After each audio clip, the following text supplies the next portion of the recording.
The fiery president of the Mahila Congress has been told, Meera Thakur also. We were expecting them to join us, but they could not join because they are engaged in party ongoings. I must start by extending my greetings to all of you on Shankar Deva's, the Bhakti Singh Shankar Deva's 565th birth anniversary today I have learned. And it is certainly, I'm pleased to be in your state on such an auspicious day. Also it is an auspicious day today because one of your indigenous communities is celebrating Karam Puja. So now I will be moving on to the agenda, but before that I must thank each and every one of you media friends who made it to this occasion today, as we are all set to talk about the very critical issue of women reservation that has been around for decades now, but something strange happened last week, so we are here to talk about it. First I will speak in English, then I will briefly speak in Hindi afterwards. And if some Assamese translation is required, then I have my colleagues, honored colleagues from the party. So, let me start it this way, that on this stage, it is an honor and a privilege that the majority of the lineup on the stage is women. And not just any women, these are powerful women. Each one powerful in their own way. And so we were just talking about it. Almost 70% of the lineup on the stage is women. 5 out of 7 women, 5 out of 7 members on the dais are women sitting here. While the Congress party had long ago done it, while the former minister sitting next to me is a live example of the women empowerment that the Congress had started early on. I was talking to Praneeth ji, and I was pleased to know that she first became an MLA in 1996 under the rule of the Congress, under the banner of the Congress. So that is what we have been doing ever since we secured the right to vote for the women immediately after the independence, when the adult suffrage was given, when the adult franchise was issued. Every citizen of India, women were not left behind, women were not asked to wait. But that is exactly what the agenda is today. You are all aware that last week a special parliament session was held, which was announced on the 30th of August. Incidentally, it was the India Bloc meeting in Bombay around that time, around the same time. Was it a mere coincidence? Or was this special, rather mysterious parliamentary session being called to manage the headlines? Or is it another election event management tactic by the BJP, which it is an expert at? That is exactly what we will be talking about today, and that is what every citizen of the country must be talking about today.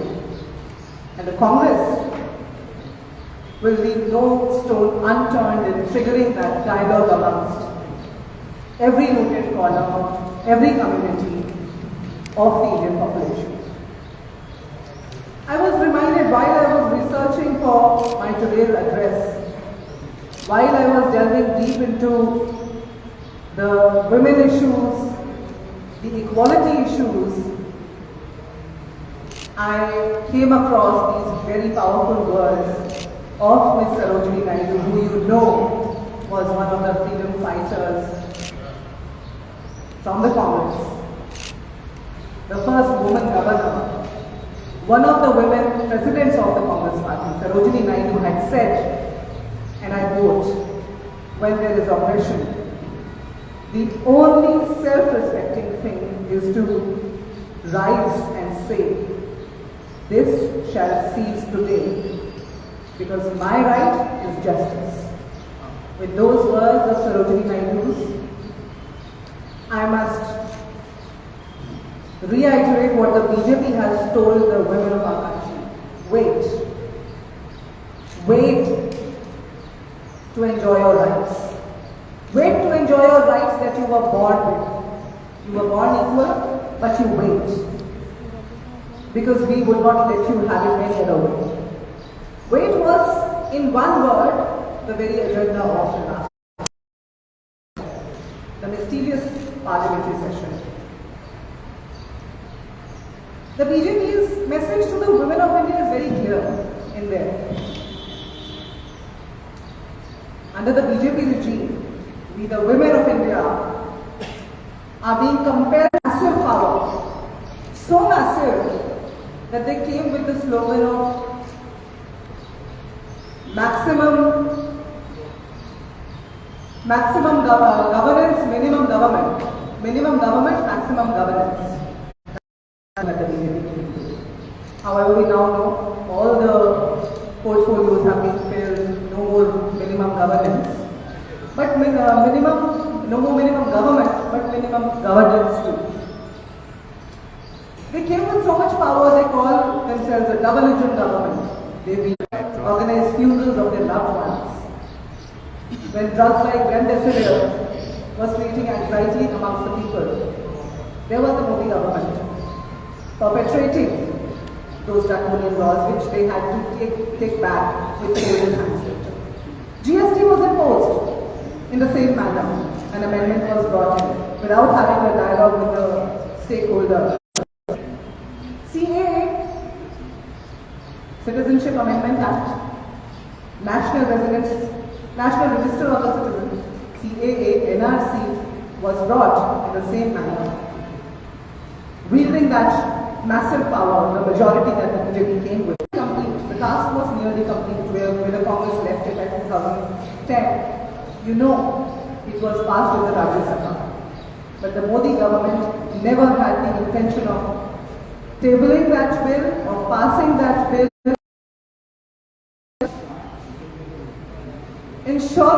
securing that right for the women, which would have been a cakewalk for the women, for the government, for the double engine government at that point in time.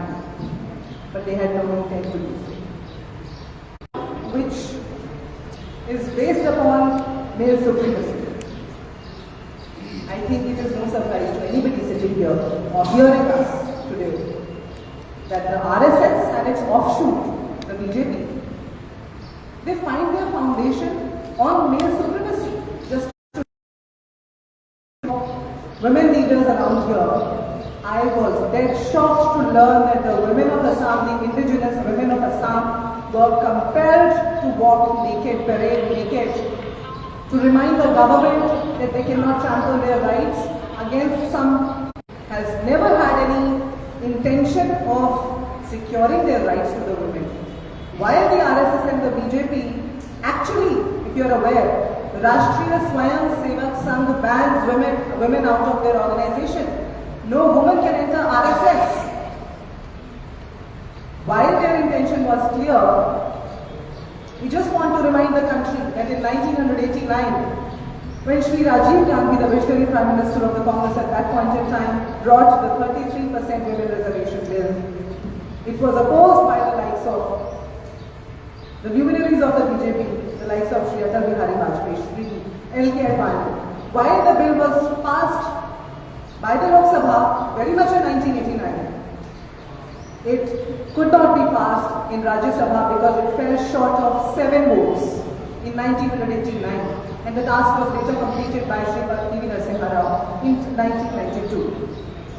And so to remind that, Srimati Sonia Gandhi, after we left the task nearly complete in 2010, Srimati Sonia Gandhi wrote to Mr. Modi, our honored Prime Minister, in 2016, and she said that you talk of minimum government, maximum governance, you talk of women's rights, please, you have our unconditional support, please pass the women reservation bill that we left incomplete in 2010, that we left nearly complete, I would correct myself and say that we left nearly complete in 2010, passed by the Rajya Sabha, had to only be passed by the Lok Sabha, where the BJP had the massive majority, which they utilized to pass so many legislations as I recounted earlier, but it wasn't taken up.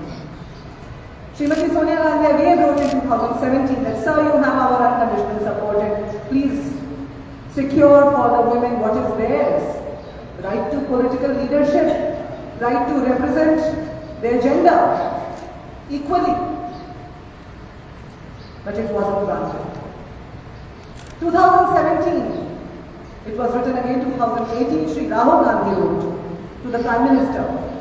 And he said, "Sir, you boast of your intent for women's rights, and so I invoke the power that you wield, the double engine power that you harness. I invoke that power for the women of my country."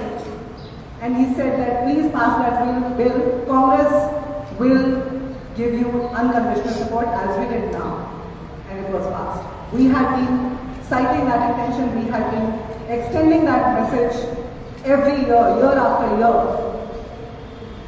But the announcement for this mysterious parliamentary session, wherein the agenda weight was voted, the announcement was made only on August the 30th, when that meeting was going on. Because a very desperate Modi government, a backward, battered Modi government, which is more desperate than ever now, a victim of identity crisis, has been on a name-changing spree, be it the Mughal gardens of the Delhi, be it some roads in Delhi, be it our very country.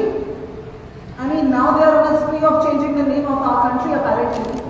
But women's reservation bill only saw the light of the day in the parliament when the Modi government's desperation got to its nerves. And so it was tabled. Mysteriously, suspiciously, as if it was something unbecoming that the Modi government was bringing to the table of the House, bringing to the floor of the House. And then what we saw, a level committee, which was constituted by the Congress in 2006. So the bill that was tabled in 2010 was actually conceived and envisioned in 2006 when the high-level committee was constituted by Srimati Sonia Gandhi, by Dr. Manmohan Singh in 2006. The bill that came on the table in 2010 is the very basis, foundation of the bill that you see today that they have chosen to name Nari Shakti Bandhan Adhiniyam. So again on a name-changing spree, only a very hustled, very hastened stance. And it was brought to the table. And we say, why do you call it Nari Shakti Bandhan Bill? Nari Shakti Bandhan Adhiniyam. You might as well call it Nari Agni Pariksha Krandan Adhiniyam. Krandan in Hindi is crying, weeping. Krandan is what you have given to the women of this country. Agni Pariksha is what your intent is. You bring to the table a bill and you look in the eye of us, the women of India, and you expect us to wait. We want to question the Modi government. Why? When you come to Assam, there is one woman for sure that has been empowered. And I will be taking that name shortly. But before that, why? What is the premise? Why did they say that you wait, women of India? We, the women of India, have been asked to wait so that census may be completed, delimitation may be completed. We might as well tell Mr. Modi that we will vote for you today. You take an oath when you give us our rights. Doesn't it look like a mockery? That exact mockery has been played out on the women of India. That is the cruelest joke that has been played on humanity, on half the population of this country by the Modi government. It is like telling you that I am giving you your right today, but you might just look at it, be tempted by it, don't exercise it. And may your granddaughters, that's a possibility, there's a possibility, a vague possibility that your granddaughters may, if you go by the BJP stance and narrative. However, that's going to change. India will ensure that 2024, this stance changes, this government changes, this position changes, and the power is utilized for what it is meant to be utilized for. So, you see, Krandan, I said, because crimes against women are happening day by day. You don't see the Women and Child Development Minister making a statement. There's an eerie and deafening silence at the end of the Prime Minister. Kathua happens, Unnao happens, Hathras happens. Women champions are dragged on the streets of Delhi, but no word. Women are paraded naked in Manipur, forcefully by their men, no word.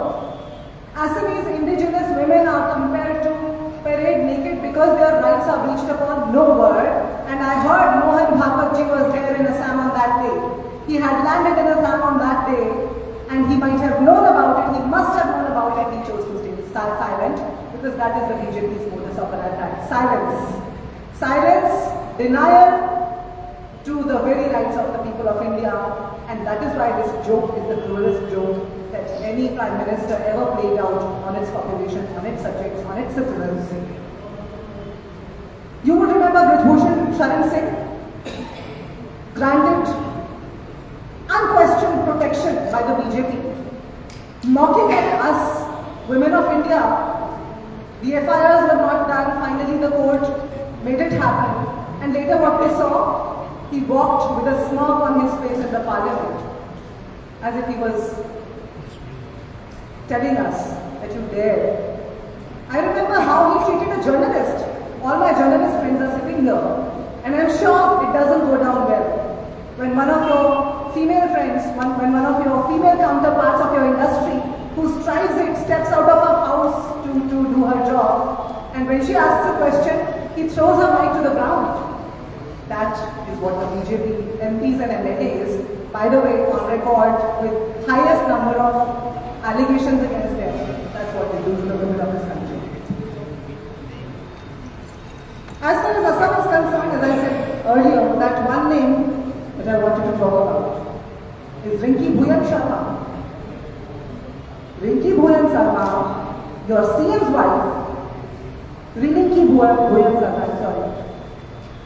The one woman who for sure has been empowered. We have heard of the Pride East entertainment, land acquisition controversy, and how, due to the headline management, that has been subsided. But that, whether it is to be pardoned or not, is a question for all of us to ponder upon. Now, the 2010 bill, while it could have been brought as it is, while it could have been legislated upon by the Modi government, and the intention has become clear, the intention is they ask you to wait. And I will repeat, they ask they expect you to be comfortable, to be complacent with the tears that they put in your eyes, because they will continue to insert women leaders in the parliament, outside the parliament. They will call senior women leaders of this country Congress ki Vidwa, Jersey guy, 50 crore ki girlfriend, derogatory remarks. They will have the likes of Brijbhushan Sharan Singh. There is one minister in Haryana, the sports minister, who has been alleged by a woman coach who was one of the appointees under him. There are rape charges on him put by that coach. So the list is so long that I will go on for the day, which I don't intend to. I don't want to get into that entire list because I think it's out there for everybody to see.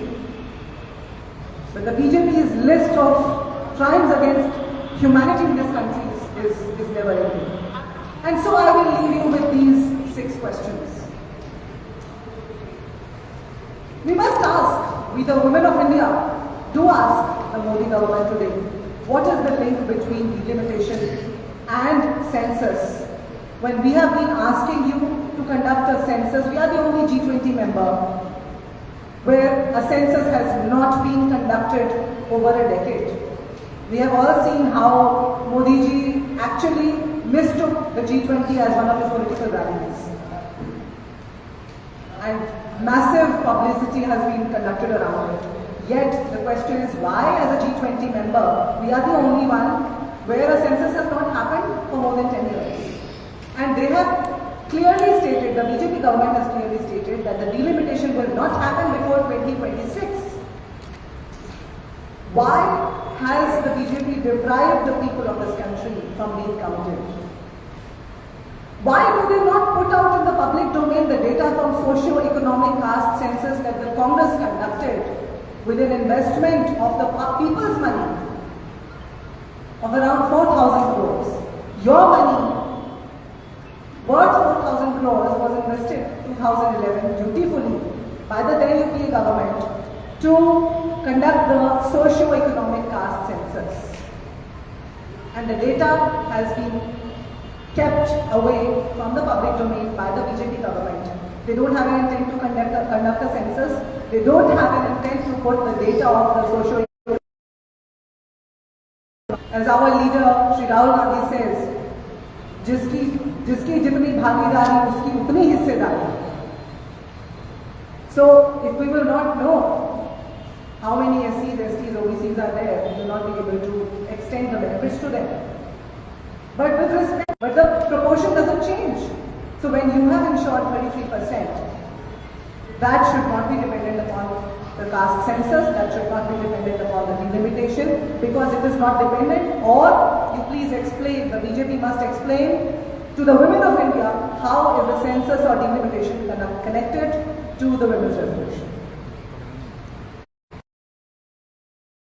And take the BJP 9 years to change this name and bring out the bring out this bill. That is what the BJP government must answer.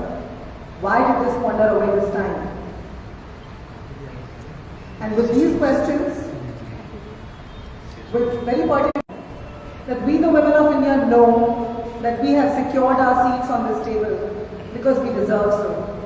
We the women of India know that the first woman Prime Minister, the first woman President of India, the first woman Speaker of the House, the first woman Governor, the first woman scientist was born.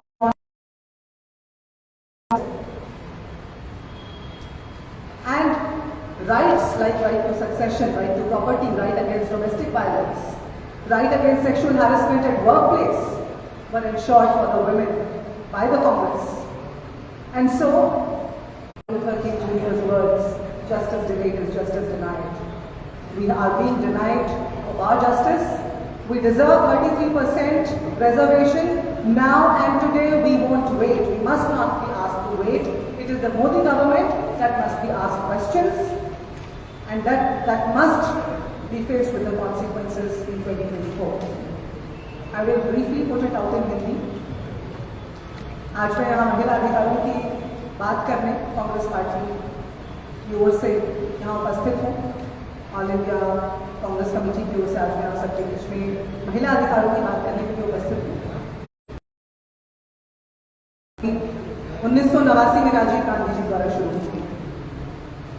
ये कांग्रेस द्वारा महिला अधिकारों को सुनिश्चित करने का ही परिणाम है कि आज आपके मध्य यहाँ बैठे हुए जो मौजूद लोग आपको दिख रहे हैं, इसने ये सुनिश्चित किया था कि महिला के अधिकारों को, महिला के नेतृत्व को हमें समर्थन देना है, हमें मंच देना है, हमें उड़ान देनी है, परवाज देनी है. कांग्रेस पार्टी के द्वारा सुनिश्चित किए गए उन कदमों की वजह से मुझे ये पंक्तियां याद आती हैं इस बात को करते हुए. तकदीर से पहले खुदा बंदे से खुद पूछे, बता तेरी रजा क्या है. So we were so empowered. But in 1989, 1989 में जब राजीव गांधी जी पहली बार 33% आरक्षण का अधिनियम बनाने के लिए उन्होंने उसका विरोध किया था, महिला अधिकारों के संरक्षण का विरोध किया था 1989 में. वरना ये जो आज जिस बात की खुशी मनाई जा रही है, ये बिल 1989 में पारित हो गया होगा. लेकिन फिर 1992 में हमारे हमारे प्रधानमंत्री जो कांग्रेस की सरकार में उस समय प्रधानमंत्री थे, पीवी नरसिम्हा राव जी ने उस काम को सुनिश्चित किया, उसे पूरा किया 1992 में सुनिश्चित किया गया, दे दिया गया, संरक्षित कर दिया गया महिलाओं के लिए, जिसके परिणाम स्वरूप आज देश भर में 15 लाख लोकल बॉडीज के अंदर हमारी महिला निकाय हैं, पंचायती राज में, नगर परिषदों में इंतजार करना होगा। उन्होंने कहा कि आपको इंतजार करना होगा जब तक हम जनगणना ना करें, जब तक हम परिसीमन करें, सेंसस करें और डिलिमिटेशन करें, यानी कि 2026 से पहले ही हो नहीं सकता। यानी कि हो सकता है आज अगर मुझे ये आश्वासन दिया जा रहा है कि आपके लिए हम महिला आरक्षण ला रहे हैं, तो पोती या पड़पोती हो सकता है शायद अगर भाजपा के हिसाब से चले तो उसका लाभ ले सके, क्योंकि कम से कम 2029 से पहले तो कोई सूरत नहीं दिखाई देती कि ये हो सके। हम याद दिलाना चाहते हैं आज देश को, इस देश की महिलाएं इस मंच पर बैठ जाता है कि क्यों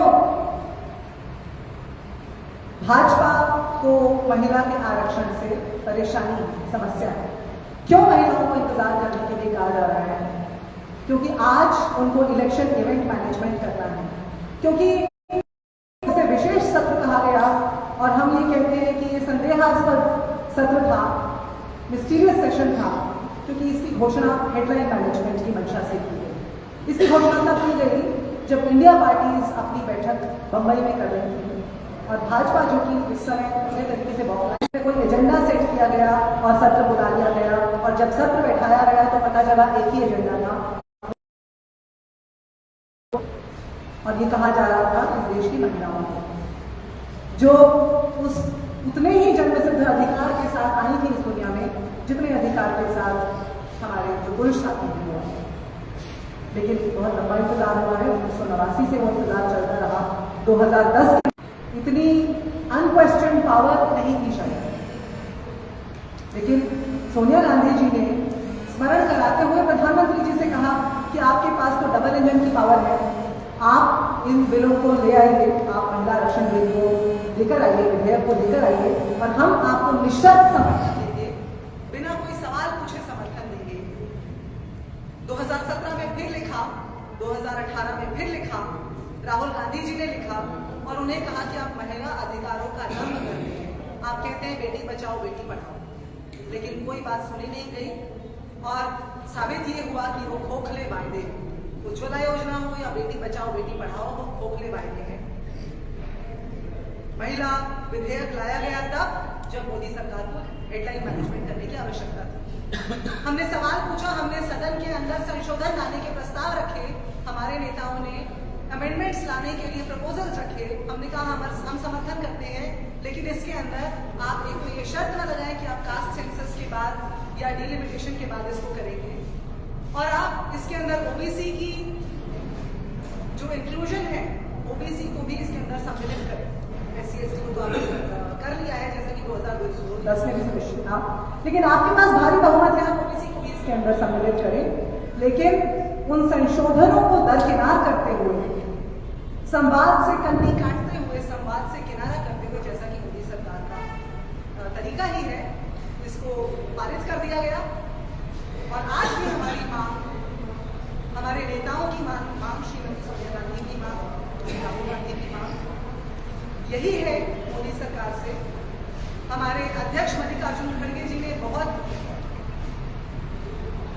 उम्दा भाषण देते हुए संसद में ये बताया कि कोमल है, कमजोर नहीं, उस शक्ति का नाम ही नारी है, सबको जीवन देने वाली, मौत भी मुझसे हारी है, ऐसी नारी को इंतजार करना ठीक नहीं है मोदी जी।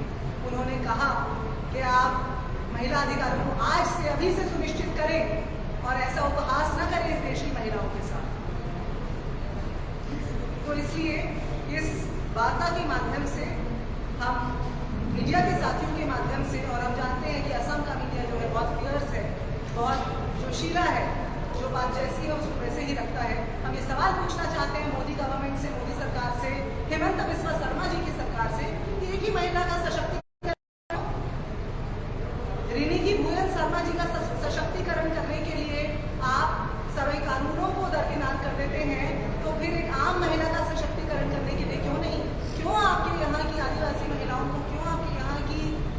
असमी महिलाओं को नग्न प्रदर्शन करना पड़ा अपने अधिकारों के लिए, क्योंकि